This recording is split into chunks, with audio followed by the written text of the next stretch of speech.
Ini SSD-nya 512 GB ya. Nanti kita akan pasang. Oke ya teman-teman. Kita akan pasang RAM dulu ya teman-teman ya. Ini RAM bawaan dan ini RAM yang baru ya teman-teman. Kita pasang saja. Iya.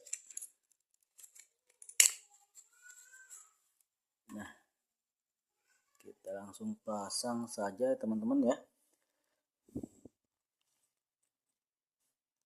Nah, ini posisi RAM di sini ya.